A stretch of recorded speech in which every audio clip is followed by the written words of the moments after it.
I'm getting to the point now, my age, my health, the fact that, I've gotten all this social anxiety that I don't even want to leave my house anymore. The thing is, like, I still want to smoke cigars at home, but I sure as shit do not want to leave my home. Yeah, well, you're perpetually sick, so there's I'm a perpetually societal sick. responsibility that you have as well. I just wish there was like some way for me to like buy cigars without having to think about it. I think I have the medicine for you. My cigar pack. Curated packs come straight to your door every single month. Is it 5-pack of cigars, specially handpicked for you. And you can also subscribe to the Factory Direct program and get cigars that you can't get anywhere else. Yeah, as long as it covers the Omnicrom variant, I'm good. I heard they show up in hazmat suits. Yeah. Just to make sure that safety and protection are at top of mind. That's so good. you can visit My Cigar Pack, www.mycigarpack.com to support all their options. Again, that's www.mycigarpack.com. So like, I've been living in this body since I was 14 years old, and I was 6'1" at 14. Holy right? shit. Coming from the Dominican Republic, Cory, I mean, we're talking, this was insane. Like, no one ever sees like these kind of sizes in the Dominican Republic. Most people are actually 5'6", 5'5", 5'7". Men, women are like 5'2", 5'3". So the amount of fucking bullying I have to fucking endure with this shit in the Dominican Republic, dude, it was insane. Yeah, but couldn't you just beat everyone's ass? Exactly. So that's what I ended up resorting to, was like, well, I'm going to have to whoop your ass now. Yep. You know what I mean? You're going to be an idiot. Leave it to the small kids to be bullies. It's like, you just didn't know what you're getting yourself into, bullying the biggest person you could possibly bully. It makes no sense whatsoever. There was the majority, right? And I was like, I was always all the way at the end, but then the gang, try to like come 2 or 3. Then I have to take care of business with 2 or 3. Much easier when they're like 5'2". Yeah, right. 3. Bring it on, boys. It's like midget tossing. There's no way you're going to lose that battle. I got to say this. I've told this to other people, so it's still something that upsets me to this day. Where my family, like my mom, is very tall. She's 6 foot. My dad is like 5'6", if he's lucky, if he's wearing clogs. So on my mom's side of the family, Chris is taller than I am. I'm probably the shortest out of all the males, I think. And the tallest male, I think, is 6'9" or 6'10". And then the shortest cousin my mom has is like 6'4". All the other ones are in between. They're giants. They're just ginormous human beings. But my mom decided to marry my midget of a dad, and I just split the difference. I'm just right smack dab in the middle. And I'm like, seriously? I could have been a professional at least played college. Which is hilarious considering most of our dad's side of the family are all like 5'2". Yeah, 5'3", he's like 4s. one of the tallest at like 5'6", 5'7". And I'm like, Mom, what did you do? And I think her response was like, I forget what she said, because there are 15 years difference. My dad's older than my mom. And I think she was his secretary at the time. And I think it was like one of those things. She was like, I loved him and he had money. And you're just like, all right. All right, I guess. You cannot get a better response than that. Yeah, that's the reality, baby. That was the honesty of my family. So, okay, so I am interested. You played professional basketball when you were younger. You were born in Puerto Rico, raised in the Dominican, and then you had quite a college education career as well. So you spent a lot of time in school, obviously, and then ended up working for NASA, correct? Is that correct? That's right. That is insane. So obviously you're highly intelligent. So I don't think I'm that intelligent, I'll be honest with you. But every single time you do say you work at NASA, immediately people assume you're a fucking brilliant man. You could say that you work in the concourse level, clean room, and you make sure that everything that's true. Good point. And not a whole lot of dust. And it sounds good. That's me. Yeah, like I work at NASA. Yeah, but here's the thing. I was like, you have the academia to go along. Obviously, you have credentials academically that a janitor wouldn't have. So unless they're a super smart janitor and that's what they wanted to do for a living. But you've got an MBA, right? You've got a master's. You went and worked for NASA. What did you do at NASA? So my career at NASA was actually very interesting. I mean, I ended up, I was there for 12 years and I had 3 different jobs at NASA. And I'm actually really proud of that, because I feel like for you to do a really good job at anything that you do, you got to spend at least 2 to 3 years, because in the first year you're really understanding what you're doing. You're trying to get a feel of what you're getting yourself involved with, the processes, the projects, the people, the management, all that stuff. That could be anywhere from 6 months to a year, before you start doing improvements and you start basically finding your own voice and doing that. And I feel like that's where I would take off. I was on a fast track process within my career, where I came in as a GS9, which is, at that time it was probably making like $40,000 a year, $39,000 a year. And I was thinking, okay, this is going to be, I'm going to have to like work my ass off, because I'm not going to be able to stay at a job that's paying me this little, especially living in Washington, DC. Right. So, but it's a position that you can only get into. I was 25 at that time. You can only get into if you have a master's degree, right? So if you have a master's degree, you can get in as a GS9. If you have a undergraduate degree, you can get in as a GS7, and it's about $32,000 a year at that time. It's much a lot bigger now, but at that time, it's 2004. That's what my situation was, and so I was always very hungry to grow. So I was always very I wanted to get more responsibilities, as people were kind of like, oh, I'm good. I got a nice little job, little cushy job, great benefits, stuff like that. I'll do my job 9 to 5, not an issue. I would always get there, the earliest, and I would be there the latest, right? So people paid attention to that.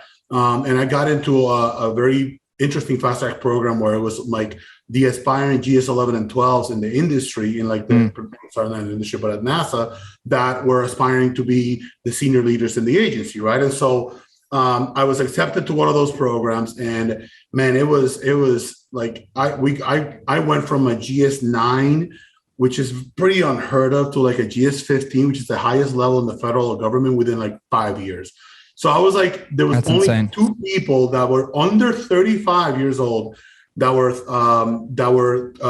GS15, and there was one was me, was 30, and there was another guy that was like 31 years old. It was like Pasadena, California, which is, there's a lot of very smart people there that you need to get kind of like, get in for like specific areas like IT and stuff like that. And it's harder for the government to compete with like the Googles and stuff like that in the world. Yeah, so they got to get it in at higher price scale. So I went up really fast. I went from doing doing an analyst project at HR, human resources and diversity, to go into the CIO office, which is Chief Information Officer at NASA, that I was basically managing a $4.7 billion program and project management for IT resources in the agency. So what we were doing at that time is we were allocating resources in like, this is going to be the data management center at Huntsville, Alabama. We're going to have programs and projects that have to do with web services. We have contracts that we have to do when it comes to enterprise management. A lot of it has to do with the actual software and the hardware for the entire agency. So this was a massive project. So they thought that I could do a good job with the business management of it and the program management of it. So I did. And then by the time, like I said, I got another promotion. I was like not even 30 years old when I went to science. And at that point, I managed a $5 billion budget for the execution of that budget for science across all NASA centers. So it was a 12-year career that I kind of really got a lot out of, because I ended up also going to school, and I went to school in Stanford, got like some studies out of there. Same thing with like University of Pennsylvania and University of Virginia. So they did an enormous job to get us, like the guys that were looking and the ladies that were looking to grow within the federal government, especially at NASA, to invest on us and basically get us to grow. So it was a hell of an experience. That sounds pretty well. And so what, what's weird is like, I hear like when you say, okay, we, managed a $5 billion budget, and there's folks that are 30 years old that can't manage a $5,000 savings account. I mean, if you think about how kind of crazy that is, the fact that you have that sort of responsibility, especially from a government agency, is wild. Dude, never put, don't ever never put give me $5 million or $5 billion. Never. Like, where I work now, like I'm responsible for a business unit that's like a couple $1 million, and I'm like, I'm good with that. Let's just we'll stick there. If we can just hover around a couple million, all is good. I won't be responsible for any more than that. That's pretty wild. That's crazy. So yeah. The GS levels, is that civilian specific?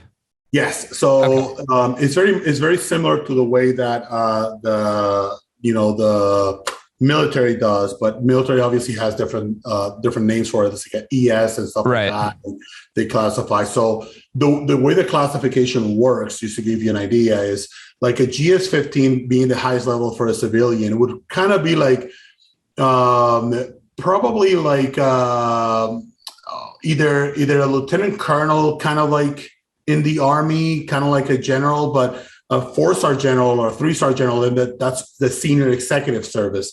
So then you go from a GS-15 to an SES, and at the SES level, then those higher ranking levels of the government kind of like kick in. So there is definitely a correlation between not only the amount of money that you're making, but also with the amount of responsibilities that you have. Like, you're just not going to do it to it's going to be a direct tie to both, because you have to sit sometimes with military personnel that are at this level that you need to make sure that everybody's kind of like at the same page. Same level, right? Yeah, NASA. The good thing about NASA is we were at like basically we're not a conflict agency, meaning that we don't have to deal with wars and all that kind of stuff. A lot of people usually look to us for more of like information and support than really being involved in other things. Dude. Well, I gotta say, you said like not non-conflict, not wars, but at some point it's probably going to be a space war, right? I mean, could it happen? It'll happen Listen, eventually. I'm defaulting to your expertise in this area, but isn't Space Force a real thing? Like, isn't that So I'll put this in perspective to you guys. So NASA's budget at the time that I left was roughly about 18.2 billion. Okay. And you guys saw the amount of shit that we do.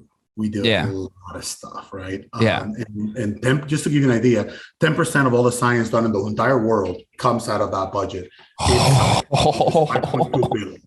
10%. So there's a lot that comes. That's insane. Budget, right? Right. I'll put it this way: there is a reason a new Space Force was created. And it's not like they just assigned that space budget, just out of the blue. DOD has basically a $50 billion budget just for their space activities. Holy shit. Zero to know about this because it's all classified. So imagine what we do with that. Question. Oh my God. You being, so to speak, CIO of a very large fund and responsible for the data management and information that flows in and out of NASA, I imagine with such comments made about Space Force that there is a significant amount of rumors going around NASA about whether or not aliens do or don't exist. I need to know the legitimacy of whether or not aliens do or don't exist based on your experience. The short answer to this, I'll try to be as blunt as I possibly can with it.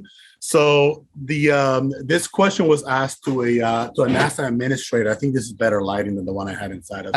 You look good either way. Thank you. So this guy is probably the smartest person I've ever met. I actually did a training program with him and stuff like that. And he has probably about 7 PhDs, 2 master's degree, including an MBA. This guy is beyond, right? Jesus. He said that we have not been able to find the information to validate that there is life in other places. But if you ask me, I believe that that's the truth. And yes. So I can tell you that it's not only too vast, but there's too much that we've been able to find to support these kinds of things. Water, we've been able to. There was just a recent report that Hubble just found with the most distant star ever. It was like 46 billion light years away, and so. And we found Earth-like planets, like the exoplanets. We found planets that look like Earth, so that have the atmosphere, that have the color combination that you kind of need. So, if you ask me, there's 100%. It's gotta be, right? I mean, just like the sake of numbers, right? Playing the odds, just playing the odds of like how many different planets exist. It's just like, it wouldn't make sense that we were the only dumbasses ever created and put in existence. There's just no freaking way. There's no way. There's definitely more dumbasses out there for sure. There's plenty more dumbasses. I hope to meet him at some point. That'd be really cool. Could you imagine meeting an alien race and you're like, man, this is crazy. We're meeting aliens, and then you have a conversation for like 2 hours. Like, God, they're fucking dumb. They're dumb, man. These are real dumb aliens. How'd they make it here? Yeah, that'd be crazy. So you spent quite a significant amount of time right at NASA. So what prompted, obviously, the segue that you made in your career was from NASA to cigars, right? That's like a very obviously open thing. People know that. But why the decision? Because you, and a little bit of background that I understand, you left with NASA with a pretty decent salary, a lot of responsibility, and it sounds like more progression, potentially, as obviously you're somebody who it strikes me as what do I want to say? Very motivated, very ambitious. So it sounded like there's room for you to continue your path in NASA, but you decided to defect from that and then get into cigars. Why? Right. Why leave a couple $100,000 a year into something that you and I both know to make $200,000 a year is a struggle at best. So why the migration? So a couple of reasons. So I was at a stage at NASA, and I'm so sorry for all the moving guys. Oh, no, you're fine, man. It was like, it started to rain, it started a disaster. But anyways, you're good. So a couple of reasons. So I've always been an entrepreneur at heart. I've always wanted to do, something on my own, something that I could get really big, get super excited about. And one time, and I think this is where it really comes down to, when do you hear the right message, and is it at the right time, right? Because you hear all the time, when the only way to do great work is to love what you do, and everybody says this thing and that. But it wasn't until a friend of mine sent me the Steve Jobs address in Stanford many, many years ago.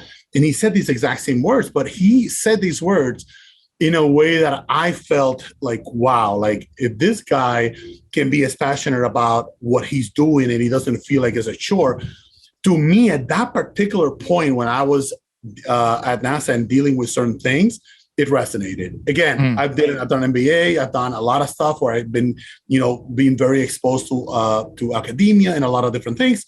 But it was at that time that I kind of felt a message. And so I really wanted to find something that I would love as much as that. And nice. I'm going to be honest with you. I could have been making right now probably 20 times what I'm making right now if I had gone the contractor route. Like it's a contractor for NASA, especially if you have a lot of if your academia is solid, your position as you left is big, and then on top of that, if you have the relations, my God, the sky is the limit. But if I would have to go through an SEB, which is a source evaluation board, or have to present a proposal, I would want to gouge an eye. I would find more pleasure in gouging my eye out than on that, because I've been there, I've done it. Right. So it was 100% not about the money for me. It was 100% about the passion. It's what drives me every single day, and my team and my staff can definitely attest to that. And I feel like with that passion and with your ability to want to continue to grow, you can do so much more. You know what I mean? And so, and we've been there. Like we grew once I left NASA, well over 40% in the following years, just because I had, instead of me having to work Monday, Tuesday, Wednesday, Thursday, 12-hour days so that I can have, Friday off, and have to go and work Friday, Saturday, and Sunday at a cigar shops or trying to sell my cigars to different places. Now I had every single day to basically do it. And so I felt a lot of passion for the industry because I've been involved with it since I was 16, 17 years old. I grew up next to a retail shop in the DR. So I've always been very close to it. It's just, it was a passion move rather than a money move. Definitely was not a money move. Right. Yeah, I've never heard of one person that got into cigars. It's like, I'm in it for the money. It's never that. And if they were, I think they were hit with a quick reality that it's just does not exist. It's just not what it is. What also say? Eric says the only way to make $1 million in the cigar industry is to start with one. Yeah. No shit. That sounds very accurate. So at the inception, so you leave NASA, and at the inception of Fratello, what were the thought processes? Like, what was the brainchild? What did you want to accomplish in, the first 6 months to a year? What was the vision for the cigars that you wanted to come out with?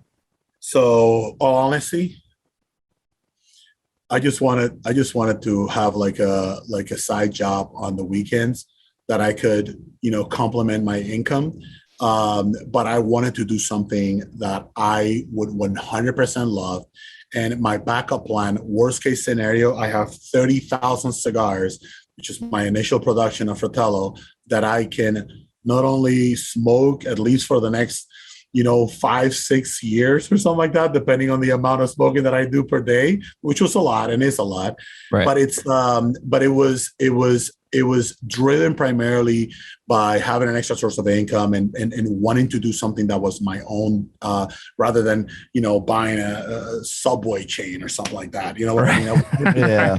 Something, like I wanted to create something. And so I think this goes back to kind of that entrepreneurship spirit that I was telling you earlier, where it's not so much anymore. It's not so much about, pursuing the dollars, but it was pursuing the perfect cigar that I felt for my palate was just going to be incredible, right? So worked on that. At something that I did not blend at the very beginning. It was something that I worked with, some of my partners, obviously Joya de Nicaragua, and the people at the factory.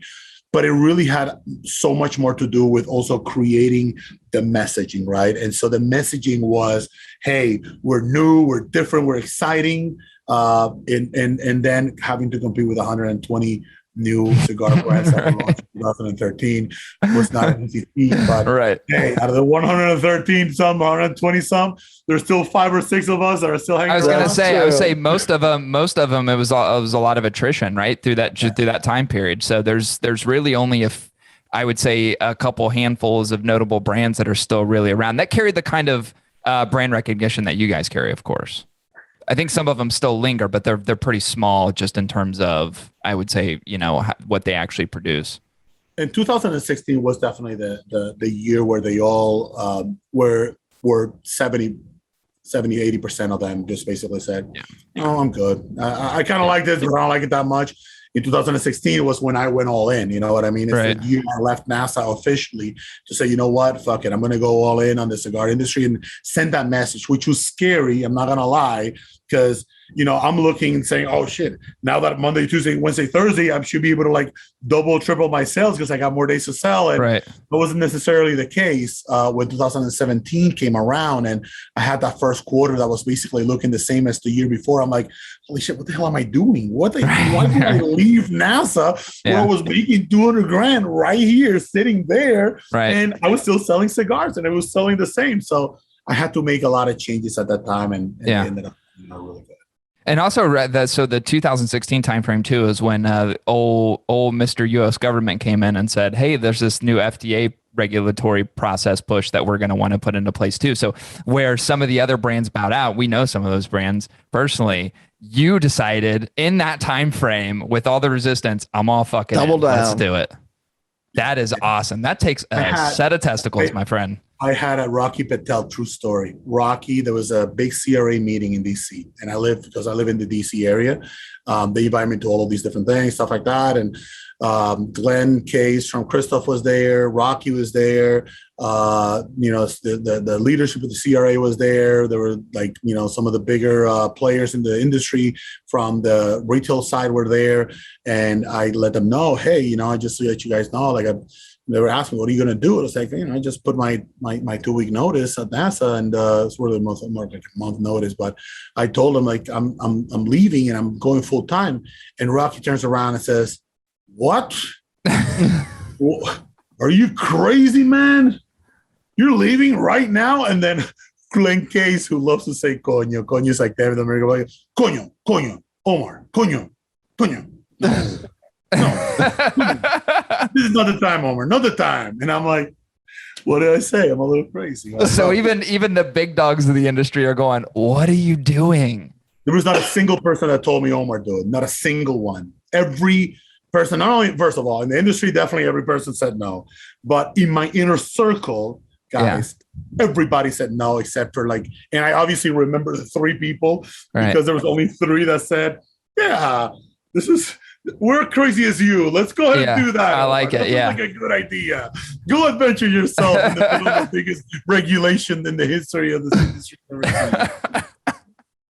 That's awesome though. I mean, but I think that kind of, I don't look at that as like a resistance to feedback you don't want to hear. I just look at it as like you were in pursuit of something you knew that if you went all in on is going to pay off. It's going to bring you the things that you want in life. And I think more so than anything, that's a joy and a passion, a continued passion around this thing that you've loved since you were a child. And I think some people, that doesn't resonate with some people. Like even when Chris and I will talk to people who, you know, the majority of people that exist in this world are not cigar smokers. And not only are they not cigar smokers and just being neutral about it, oftentimes there's a resistance to cigar smoking. How could you do that? It's so bad for your health and blah, blah, blah.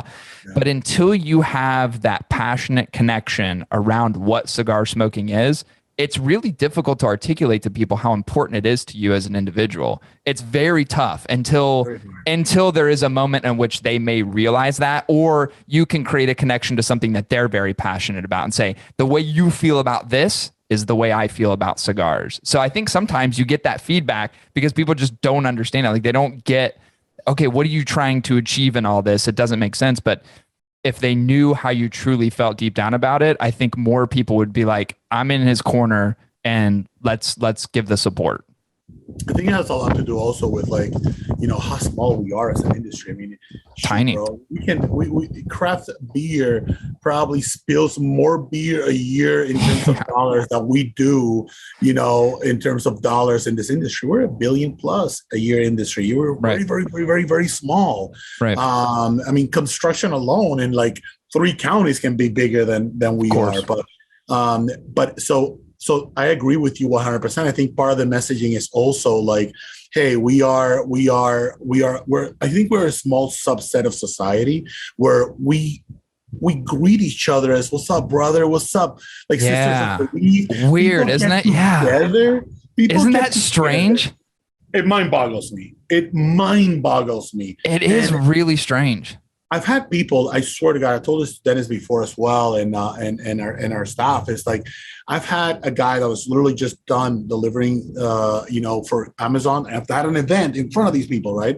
And another guy that owned the entire building. And he's like, he has like where Draper's Tobacconist was at, and he's at like one of the biggest lawyers in the city. Sitting the same, like right next to each other, smoking. One was referring to Fratello Classico, the other one was smoking the Fratello Oro, and they were just chit chatting for like a half hour. We were talking there, stuff like that. It's the only industry where in the history of everything, these 2 people will be there together. I know. Tell me another one where in their wildest dreams these people would have a conversation. It doesn't exist. You're exactly right. And I think just inner circle industry wise, I thought it's so weird. Like I've talked to this with other brand owners before. I think about the industry that I work in professionally, and it's like my fiercest competitor. Like there is a ferocity to us, and actually now we're part of the same company. So look at that. That ended up being strange.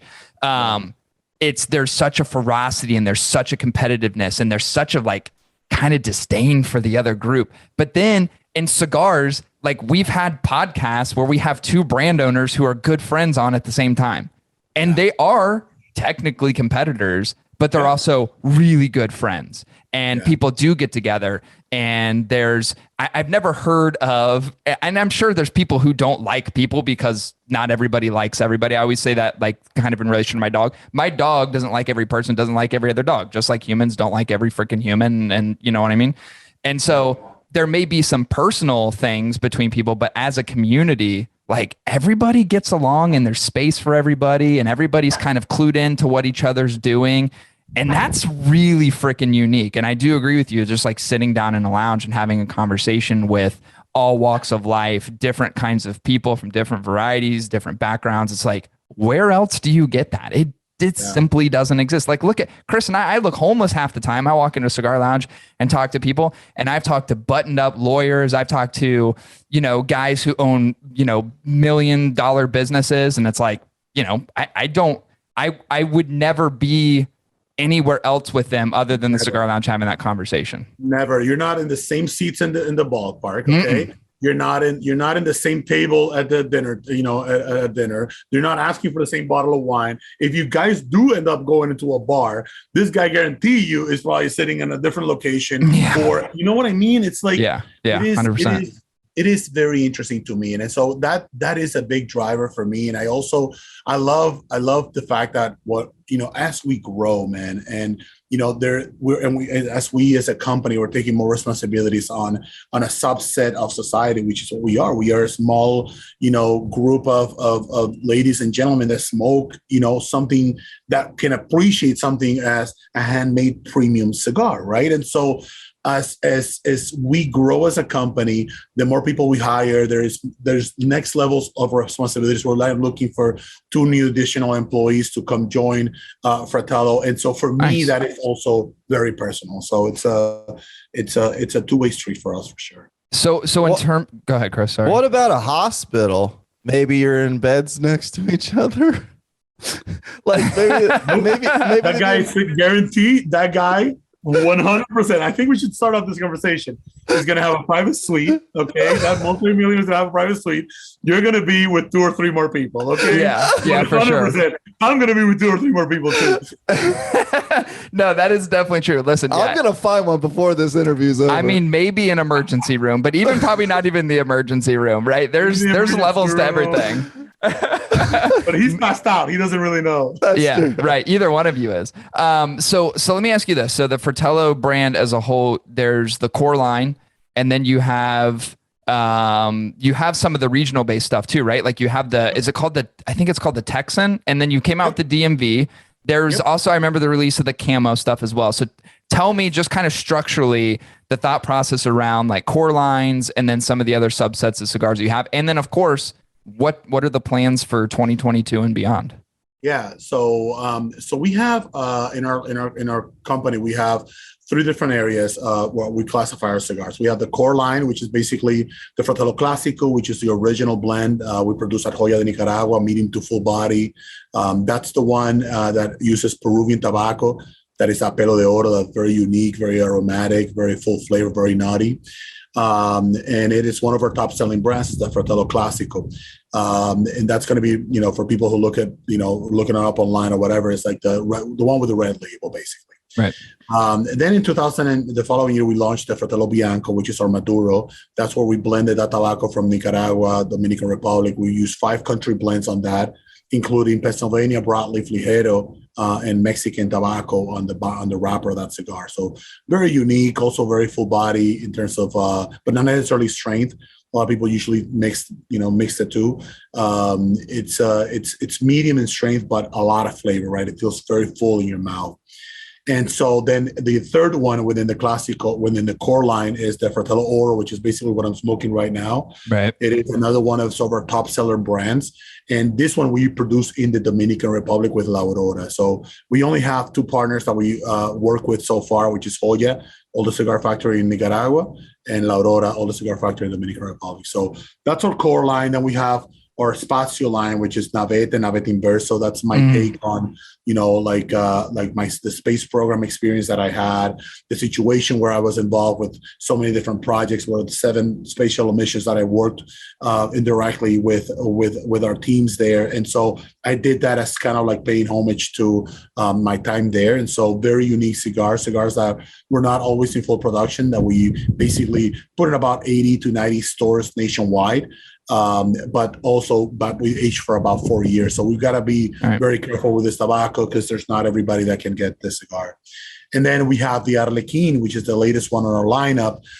It's kind of like our fun offshoot for Fratello. It's the first time we've ever done a brand that doesn't have our name per se, like Fratello and like different secondary bands. So Arlequin was one brand that we launched a year and a half ago, and it's been on fire for us. It was rated top 6 last in 2020. A lot of great ratings in aficionado and other areas. So super proud of that line. So that's kind of like within those 6, that's kind of like my core. And then I have like my DMV line, which is the cigars I only produce for DC, Maryland, and Virginia. The Texan, I only produce for the Texans, and now it's available nationwide. And we got obviously the Camouflage line, which is my bundle experience for cigar that basically has all on filler tobacco, but that we sell between $3.50 and $3.75 retail. So right, great cigars. So in terms of let me reverse real quick. I'll go back and say, and this is just and kudos and accolades. I don't do this very often, so when I do, I promise you that it's very authentic. The Inverso, I believe, is the very first cigar that I ever had from Fratello, and it blew my fucking mind. I thought it was absolutely insanely incredible. When I first smoked that cigar, I was like, what? Like, why is this so good? Like, and not even just why is it so good from a brand that I was relatively unfamiliar with at the time. It caused me just like, I need to try more. I want to experience more. That Inverso just flipped everything. I mean, metaphorically, obviously, in relation to the original Nevada, but it just changed everything. I was like, when I first smoked that cigar, I was like, this is absolutely insanely good. And then I remember beginning to calibrate with other people, and I'm like, am I crazy or is this that good? And then everyone's like, no, it's that good. Like, no, you're spot on. I was like, oh shit. Okay, good. I'm not having a stroke or something. Cory, a lot of people, a lot of times when they look into the Naveta line, I did something earlier on where I was, if you wanted the Naveta Inverso, that's totally fine, as long as you had already had the original Naveta. What that created was a very interesting dynamic, a pull. It was a pull and, push and pull between both brands, right? Where people were like, oh my God, I love this. And those other people were like, no, I don't care much for this. I'd rather smoke this other one. And it was insane, the response that we got. So now the strategy that we used to kind of highlight so people can smoke the Naveta Inverso, because a lot of people were like, no, I'm fine with the Naveta. The branding kind of looks a little similar. I don't want to like cannibalize on each other. Is now we have a different strategy where we're showcasing each brand and telling more of an interesting story. We told everybody that Naveta Inverso was born out of me inversing all the tobaccos on Naveta, and it's the reality of that blend, but it should not have been the centerpiece of that story. It should have been a centerpiece as you just fucking need to try the cigar. Yeah. It is creamy. It's full flavor. It really is. It's got fruit notes. It's got it's got the aromas that just really bring just a full body experience, but that doesn't leave that kind of tartiness in your palate. And that is 100% the Fratello Naveta Inverso. Yeah, it's so incredible. I think it's such a fantastic cigar. I think it's also kind of cool too that like you've got people that are in certain camps. Like I like the original, no, I like the Inverso, and you've got like it. Actually, I love that push pull. I think that's really cool. That's awesome. I think that's actually really cool for a brand, because what it does is it gets people talking about the cigars. Like it's not just a smoking experience and then it's a fleeting thought. It's like, no, I'm now going to articulate to the best of my ability these two things. And then it starts a conversation and sometimes sparks a debate. And I think that's awesome. I think I love that in the cigar industry. I think it's cool. Yeah, no, absolutely. No, and it really is. We have a great line. I think, people may say like, oh, well, I love this particular company. Well, not only try the blends, but try the vitolas that can actually mix for your palate, right? Because not necessarily, you oh my God, I tried the Toro. I can guarantee you the Fratello Corona on the Inverso line was going to be a little bit different than the Toro. It's meant to be different. So absolutely, of course, so much with that. Yeah, the Corona is the one that I had originally, and I was like, this is not even real. And also, like, so I'm a sucker for branding too. So when I see like the black and the silver interlaced with one another, I'm like, I'm all in. Like black and gold, black and silver. I don't give a shit who fucking makes it. I'm in. I'm buying it. It doesn't even matter if it's a brand that I historically don't like. I'm just like, I'm in. I'm all in. So for anyone listening to this that owns a brand, black and silver, you can market directly to me. I'll buy it every single time. So is there any plans to expand the core line? Is that something that you plan on expanding? You also said earlier, and you kind of said, okay, so Hoya de Nicaragua and La Aurora are the only two that you manufacture with currently. Is there plans to change that? Is there plans to expand beyond that and maybe produce some other stuff in the core line or other stuff outside of it? Yes, there's definitely some collaborations that are brewing. None that I unfortunately can talk about right now, but hopefully in the next month or so we'll be able to announce some things on it. But I personally, I'm a fan of tobacco to begin with. So if you have something that is unique that I may not have access to, then I'm going to jump immediately on that. You know? And so if for some reason Hoya and La Aurora don't have a particular tobacco, like I love Brazilian Arapiraca. I'm fascinated by that wrapper. I think it's a very understated wrapper. I think it's not something that will give you obviously the flavors that you may be able to get on Connecticut broadleaf, or the flavors that you may be able to get on a great Habano Nicaragua or Esteli, but it gives you enough bandwidth so that the filler and binder can play like together with it. And so, that's something that I'm always in the lookout for, you know what I mean? And so I know I've not been able to play that with Hoya or La Aurora, but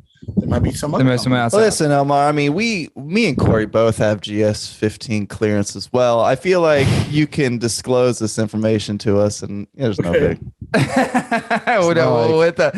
We'll wait for it, Chris. God damn it. I promise. No, we'll wait for it patiently like everyone else. I will say this, because you'd mentioned Peruvian before as well, and Chris and I are pretty partial to Peruvian tobacco. I think it adds such a different element to cigars that are, I don't want to say it's untraditional, but it's like sometimes you just get in this thing of like smoking something with similar profiles over and over. Then when you get an element of Peruvian or you get an element of Brazilian, like I feel the same thing about like Brazilian Matafita. When it was first really used as a wrapper type and not necessarily as a binder was what it was being used for traditionally. And then folks started integrating in the wrapper. I was like, oh, this brings a whole nother level to a cigar that we've not yet experienced. Love it or hate it, it was something that was unique. It was something that different. And then it was something that people could expand and build upon. Like I feel like those types of cigars, as they morph and change and evolve over time, like when you experiment with what works and what doesn't, and you start to fine tune it, you're like, oh, we have something really special here. And I think there's a lot of those tobaccos that exist that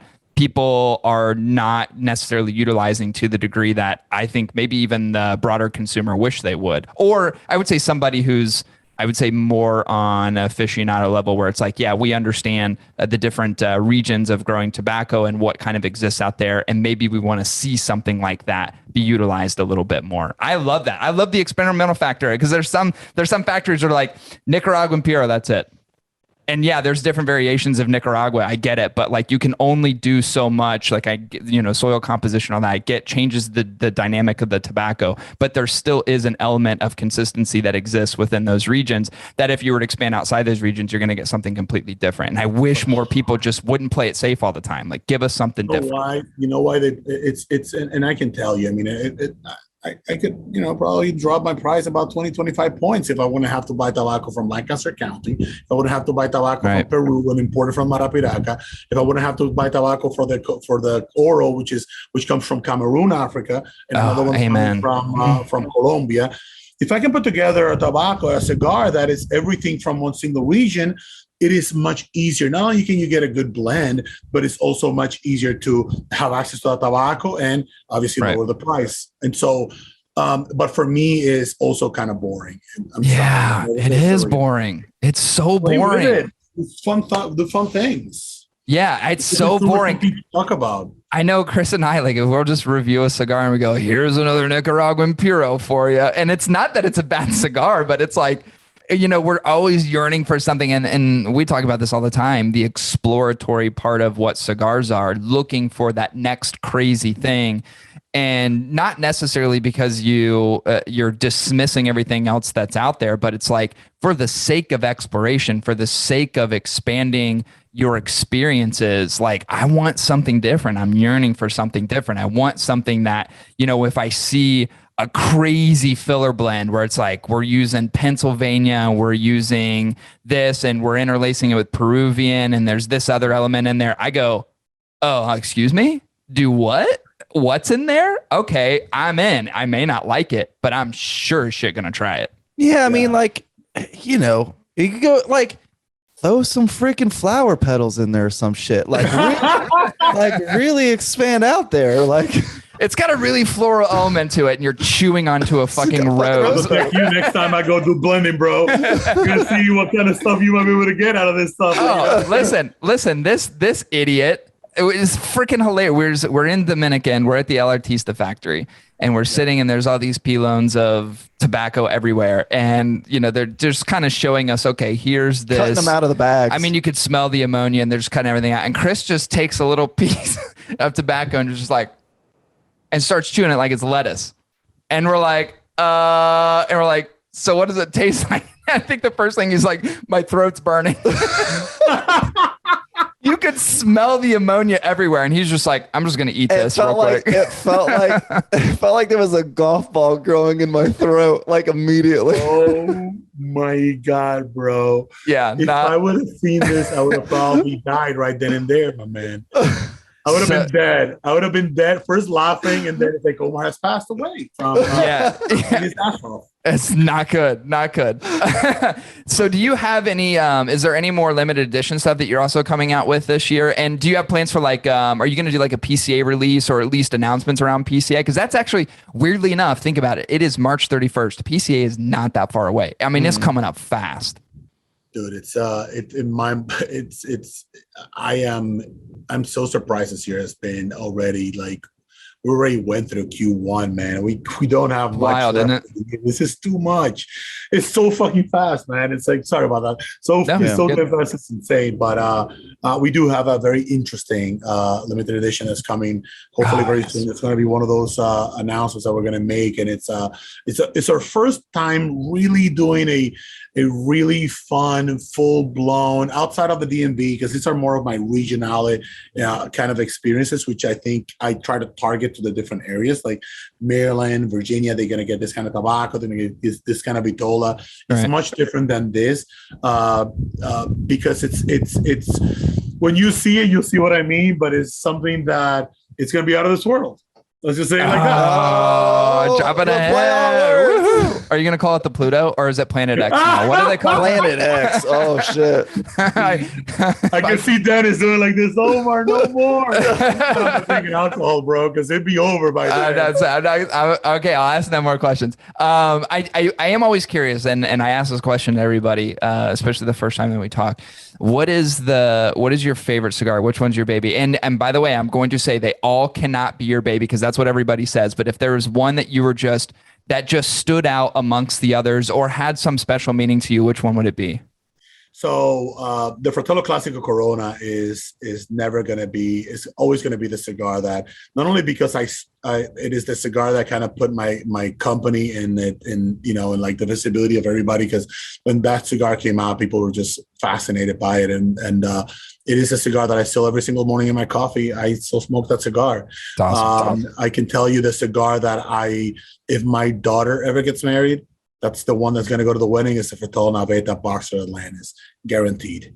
Beautiful. I've actually saved 50 boxes of that cigar. So if my daughter ever gets married, which hopefully passes way past 30 years old, don't make that a mistake. You know what I mean? We'll definitely be smoking some good shit. So you guys definitely want to get invited to this. Hell yeah.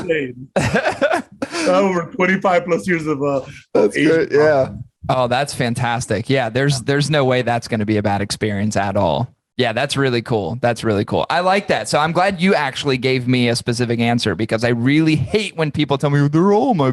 It's like, no, it's not. Like my wife always says, it's like, we have 4 dogs, and everyone asks me like, what's your favorite dog? Expecting my answer to be All of my dogs are my favorite. No, I have a fucking favorite. I wouldn't tell the other three that, but I have a favorite dog. This was kind of like a Sophie's choice question.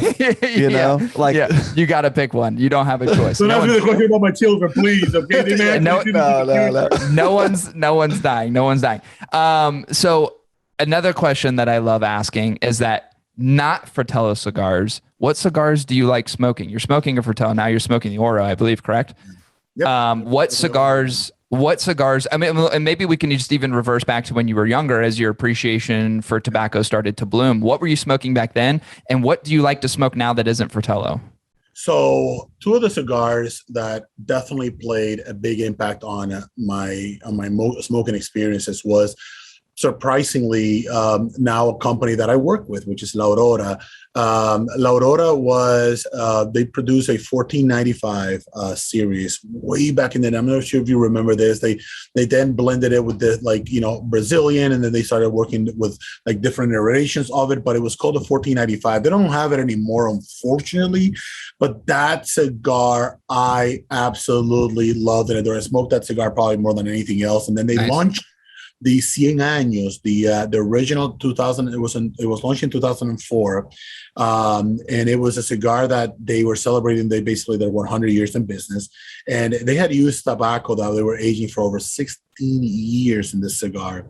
I think it was number 2 cigar of the year at that time at a Cigar Aficionado. I could not have disagree anymore. It should have been the number 1 by a gigantic mile that year, but it was literally smoking like cotton candy mixed with like the most amazing marble filet mignon, like full body sweetness, pepper, everything was going on with that cigar. I still have about 2 or 3 that I'm not sure if I'm ever going to smoke. So I just want to sit, let them sit. They launched it again, but obviously at this time it was just not the original blend. And the Antaño 1970, man, you asked me about a cigar that I was smoking probably about 4 or 5 years before I even started Fratello. It was a 1970 Antaño from Joya de Nicaragua. I thought it was amazing, especially that red band. I loved everything about that. It was pure Nicaraguan boldness, pure, very volcanic, that soil, that the minerals of it. I thought it was fantastic. So those are some of the cigars I'm definitely a big fan of, but huge fan of Epernay, huge fan of some of the stuff that Ilusione comes out. Some of the Roma stuff is great. I mean, I'm friends and fans of a lot of these, of a lot of our competition. But I'm always gonna, there's a flavor, there's a reason I'm working with Joya Nicaragua and La Aurora. Right. I have a certain affinity to it. And don't get me wrong, by the time that I actually ended my pitch with Joya de Nicaragua, they weren't producing a cigar for anybody else. As a matter of fact, when I launched with Joya, after I basically had to make a presentation and a little bit of a plea, I'm not going to lie. They basically told me, it's like, you cannot say that the cigar is coming from us, number 1. Yeah. You cannot say that it's manufactured by or distributed by anything that has to do with our affiliates. A lot of presentation, a lot of stuff. Right. But after a year and a half, I was like, all right, I can actually finally say it now. Steve Saka, who used to be the president of Joya of Drew Estate, now is doing a cigar with them. And at that point, all bets are off. Right? It's out, right? I was gonna say now it's like it's a point of pride now. Like, hey, I'm the one I'm working with these guys to produce these really amazing cigars. Before it was like almost shrouded, and now it's like one of those things where it's out there and it's like a badge of honor. It's like, hey, we are the ones, like, we're doing this with Omar. We're doing this with Fratello. They produce for the Martin. They produce for Fratello. Maybe a couple small brands here and there that mostly international. That's it. I mean, for the US, it's small, right? Yeah, that's it. It's us. It's just us. Which is awesome. I think that's really cool. I mean, and I think one of the unique things about that is you get to build a really unique partnership because not everybody's fighting for that mind share. Not everyone's fighting for that time. You really get to create something that's more solid in terms of relationship than, and I'm only using it as an example, but like Aganorsa, I could go to Aganorsa tomorrow with $50,000 and go, and then that's exactly what it is. It's like, oh yeah, okay, well, let's see what tobacco fits your budget, and we'll make something from there. Let's just put a band it up. Right, and that's just the reality. It's really just a very black and white contractual obligation to where you can build fruitful partnerships and relationships with the people who are helping you build these amazing cigars, which is incredible. And unique blends. And I think that is that is to me my source of pride when it comes to, like, 80% of my production comes from Joya de Nicaragua, the other 20%, because it's primarily Oro and the bundles and some of the originales that we do with La Aurora. It's not something that was on purpose. It's just the access that I have to work with a factory, to get in and talk and discuss, and the camaraderie is incredible. The work that we've been able to build, and the blends, I can guarantee you these blends are nothing like everything else. Like, you can probably go, like you said, with some of these factories that are producing great cigars, man, for a lot of different people, stuff like that. But it's hard not to have some commonalities. How do you not have commonality? There's just a finite number of tobacco. Like it's just Nicaragua. What is it? Like, you're going to have like 20,000 different, regions in Nicaragua. There's 3. You know what I mean? Primarily. And then, how many primings? You're going to, all of a sudden, you're going to have 20 primings in one plant. No, you got a set number of primings. So using tobacco that's unique, that you can have your own spin and then work with your own staff and your own group, I think is incredibly, incredibly important. Yeah, I could not agree more. And I think it's such a good example as far as, like, just even the uniqueness around stuff. Like, your intentionality is to explore beyond just this, okay, what do you have sitting in the back? You can actually have conversations and say, I'm looking for this, or I want to explore using this thing. And you can partner with someone who can help make that a reality. That's really cool. I do have a question in terms of what the future looks like. I've asked this question. Now, here's the thing. The last 3 guests I've asked this question to are on the no plan. You don't strike me as someone that's on the no plan given your background. So what does the next year, 3 years, 5 years look like for Fratello? Where you're at currently? Where do you want to be? Yeah, that's a great question. I definitely have a 3 to 5 year plan for sure. I have an immediate plan of growth. For us right now, it's really about enhancing our customer experience and our customer service aspect to our business. So for the short term, what we want to do is we have about 800 retailers nationwide that carry Fratello. We have about 17 countries right now carrying Fratello, now that we just started working with Israel and a few other countries that are on the pipeline for work. But my biggest thing right now is I want to consolidate and give the best customer service and the best customer experience I can possibly do, not only to our customer, which is the retailer, but also to the end customer. Like, what are we doing, for both that we haven't done in the past? We've been very good about, making sure that everybody has, that we're making our phone calls, that people are, have our shelf talkers, that our branding is spot on, that if there are any issues that arise, that we can solve it immediately. And so that kind of stuff is, we've been able to do a very good job. For me now, and as I look into 2023, 2024, 2025, is how do I look into my competition, right? And see, this is by the way, a question that I asked myself even when I was at NASA, and I'm going to make the same relationship to this industry, is where are the companies now that we want to target and that we see ourselves in the next couple of years? Do we see ourselves as being the next on the medium-sized companies, the next like Bradley's and the CLEs, and then do we go and then see ourselves, tackling into and start touching upon the toes of the Davidoffs of the world, and depending on the different who do we look up to that we say, this is our target, right? And that applied to me as much as it was an advice that was given to me by my mentor at NASA. It's like, look at the senior leadership and say, what's a cool job? It's a job that you want. Of everything everybody does. Like, you see here, this guy does, is a CFO. This guy right here is the, management analyst for the entire agency. Basically runs everything that has to do with management. This guy runs all the processes for the agency. Like, which job do you want, Omar? And I was like, it took me back because I didn't think about it, but that's how you have to be able to see and envision the future. You 100% have to see who's on top and who do you want to either aspire to? And it has nothing to do with valuing the job that, you know, some of these medium-sized companies are doing, or the smaller size companies or the larger size companies, is their footprint, their growth, their attention to the market, their uniqueness to their brand that we're always kind of aspiring to. So personally, I don't have a set number of cigars that I want to produce. I have a set number of goals and ideas of what I want my daughter to see in the next 5 to 7 years. I want my daughter, and I've been very vocal about this in the past, man. I want my daughter walking around, you know, she's going to go to college, and, you know, seeing a tobacco shop that she goes in and there's a Fratello, the gigantic Fratello presence, and then she can say, you know what, or somebody walking around with a Fratello hat, I said, that's my dad that did that, or my son walking around with some of his buddies, hopefully in the next 10, 15 years, and smoking cigars and enjoying and saying, you know what, I feel pride that my dad has this great following for his cigars in different locations. So it is much less about quantity dollars as it is more of like the pride that I would love to see out of my daughter and my son and out of our company going forward. That's really cool, because it's what that says to me is that the connection that you're making is beyond the dollar, but the dollar comes and the quantity comes with achieving that goal. Exactly. So it's just a different dynamic. It's a different connection that you're making to what's most important to you. The other things follow. Yeah.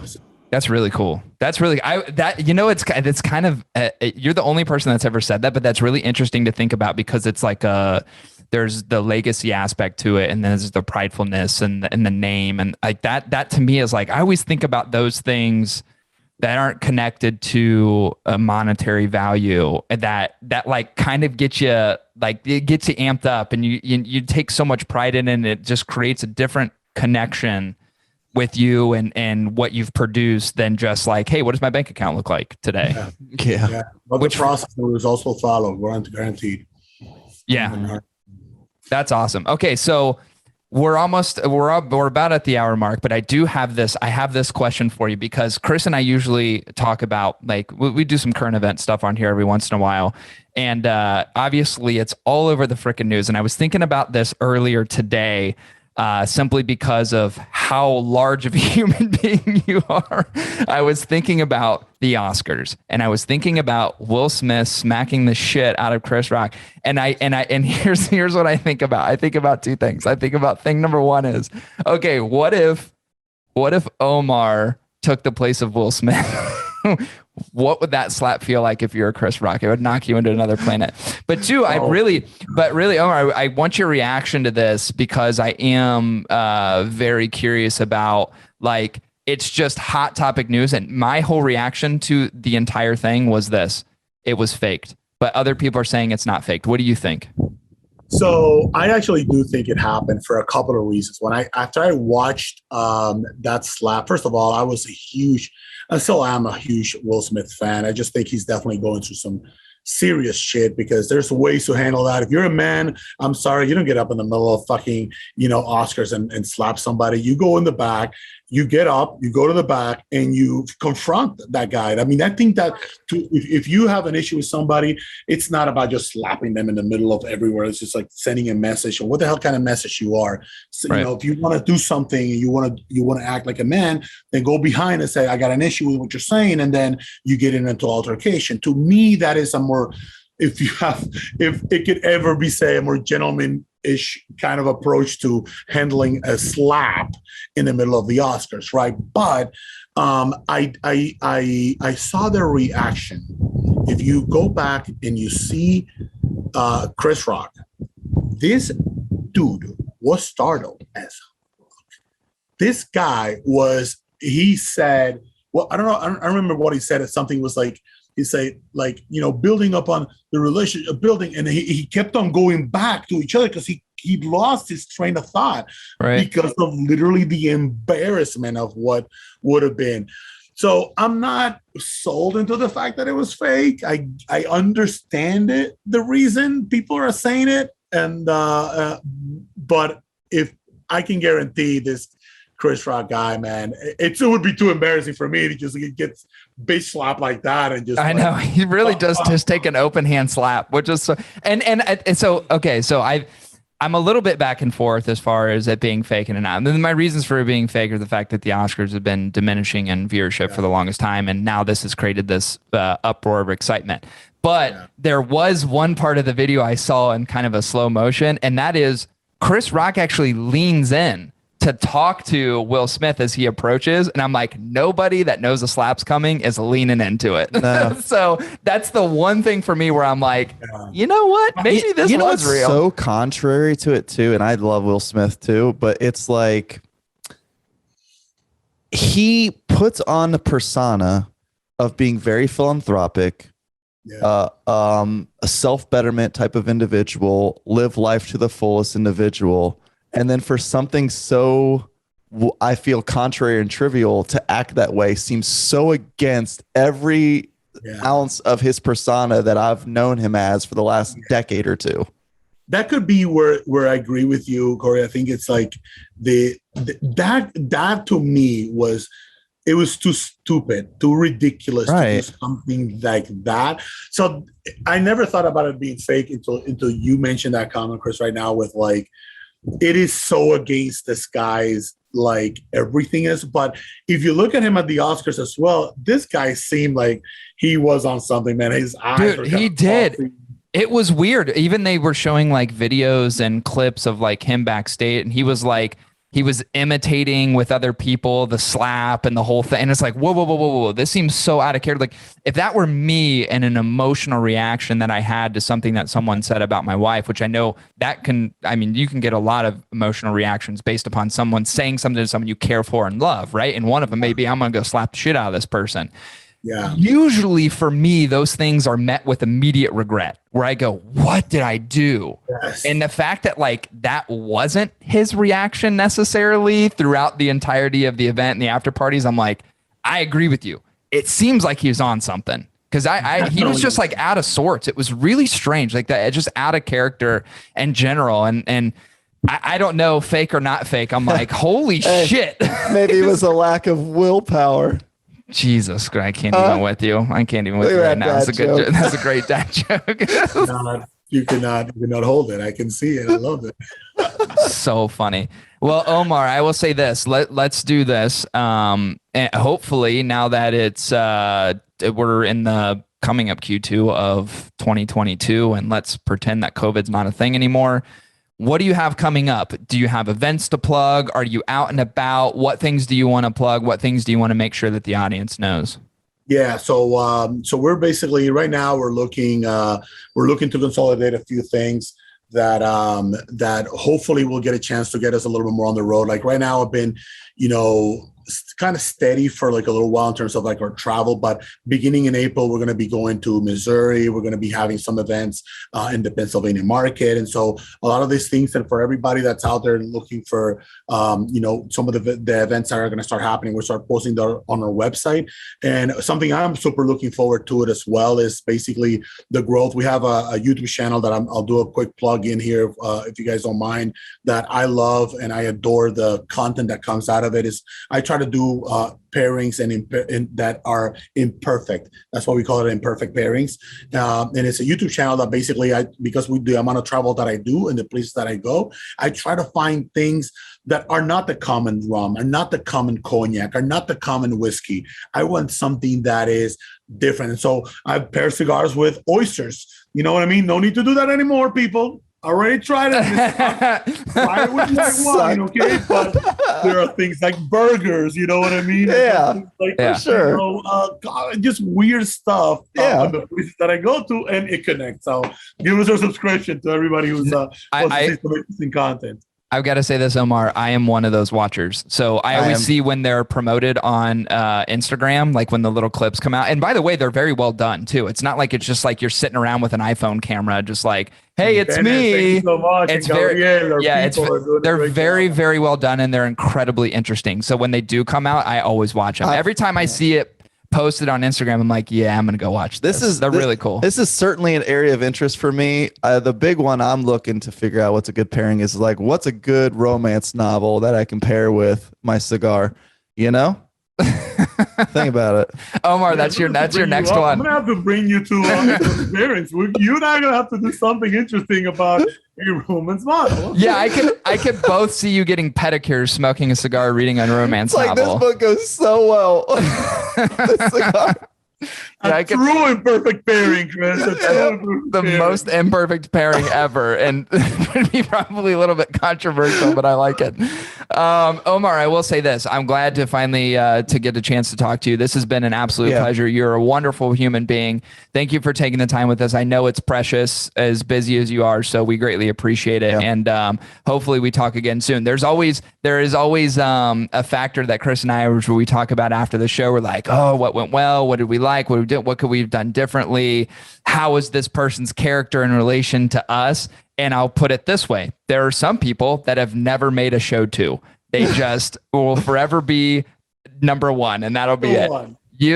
I love to have you on anytime. Anytime you want to come back, it's been an absolute pleasure. I appreciate you guys. Seriously, thank you so much for the invitation. Thank you. I'm so glad we're able to do this as well. This means a lot to me, especially as we continue to make sure that people, not only getting the message of our company the right way, but you guys are great vessels of that message as well. And we're big fans of what you guys are doing. So keep up the great work. I'll definitely would love to get invited a second time. So count on that from us. And I hope that we get a chance to see you guys soon as well. Perfect. Yeah. Well, thank you, Omar, and we will chat soon. See you, my friend. Take care. Thank you. Ciao, guys. See ya. Ciao.